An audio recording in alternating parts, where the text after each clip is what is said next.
5 rules to improve all of your tricks. 3. Break down one trick into 4 phases. 2. Takeoff. Most riders focus only this phase and believe it's the only one that makes jump good or bad. It's not wrong. This phase is important. Because riders concentrate too much on this specific matter, they don't visualize the flow of the whole trick. Those riders can't land in many cases. Taking off happens only in a single moment, but the key points are body axis. Straight air, you don't need to worry about leaning to the side, but leaning to fore and back. Even if the rider is in good position, the angle of the slope will change during the jump, affecting balance. Beginners try to jump straight typically stand straight to their gravity at the lip, even if the lip is inclining. Then they take off jump on their front leg, which causes a nollie, and it will make their balance in mid-air difficult. But intermediate riders trying to spin also mess up taking off for the same reason. Try kicking the lip 90 degrees from jump angle, then controlling the air will be much easier. When riders initiate spins at the lip, they typically lean toward edge as well. So this time, the rider is affected by the toe to heel axis. To generate spins, edging is needed to make solid base. But because riders can push down on the ground straight, with too much edge angle, they will lose power by pop and from the ground. Also, too much edge angle with leaning their body axis too much will cause them to lose control after taking off. Due to this reason, for riders above intermediate level, edge angle should be as close to the flat base as possible. Then their body axis will stand straighter and the rider can pop directly from the ground, so more spins and jumping higher can expect. Timing. Timing for takeoffs tend to be early. Taking off too early comes with the risk of losing speed, jumping to the side, crashing hard with edge catching the snow on the lip, nollie, and losing balance in the air. The bigger the jumps, the more the risks will increase. So the timing should be not too early, but when the center of the board is at the lip.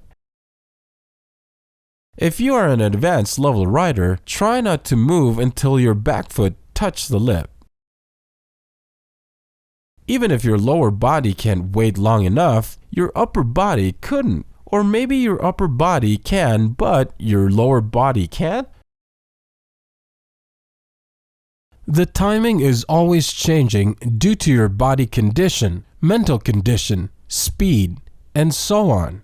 I'm still working on the timing on gentle slopes and with side hits, which means it's not that easy to get. So try to practice timing in free riding every time when you are on the hill. How to get off the ground. There are 3 ways to get off the ground: pop, ollie, nollie. Coasting is one of the techniques to take off, but coasting is just going through the lip without any action. So if you want to get off the ground on a gentle slope, coasting doesn't work. Pop is jumping on both feet, which is very natural for us humans. So pop is the easiest jumping skill to learn first for beginners, but pro riders still use it to generate spins. Next, skilled riders can challenge the ollie. It's a very common skill in skateboarding, jumping with only one back leg. This skill is actually required for good control on the toe to heel balance first before starting to learn the nose to tail balance ollies require. When beginners try ollie, they typically land on their toe or heel edge. So this skill is hard for beginners, but for intermediate level riders, it's a good skill to try for jumping straight. If you want to use the ollie to generate spins, controlling it will be much more difficult, so it's usually for advanced riders. But remember that an ollie on the park jumps is not an actual ollie. The ollie is known as a popping with the tail of the board, but the ollie on the park jumps is more like a pop straight up on your back foot. You can't do an actual ollie on the park jump because of the angle of the lip, so you can't actual ollie on the side hits too. If you try to do an actual ollie on the park jumps, then you must lean greatly over the tail, which costs you half backflip in mid-air. A pop straight up on the back leg is very useful at side hits and park jumps. I will explain about this new technique with reasons from the other video.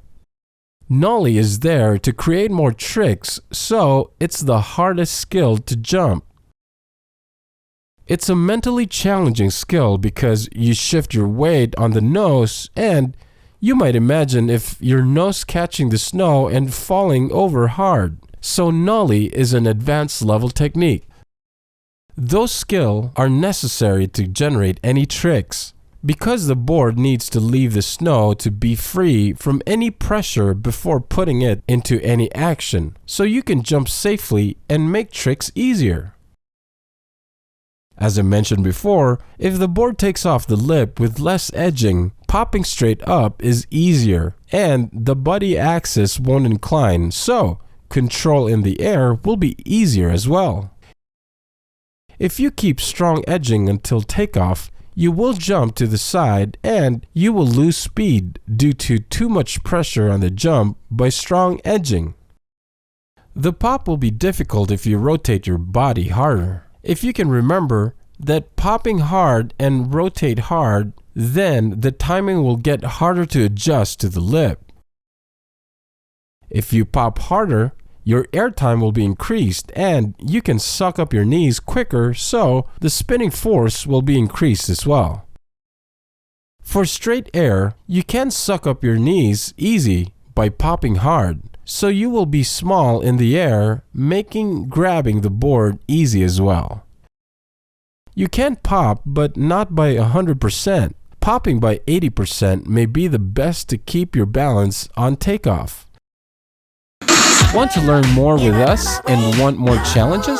Watch all video tutorials that are only available on our website. You will get more of the world's best theories to solve your problem and boost your snowboarding skills.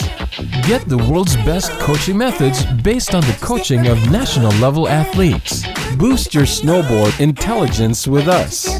Snowboard Dojo Wiz, an expert coaching intermediate snowboarders.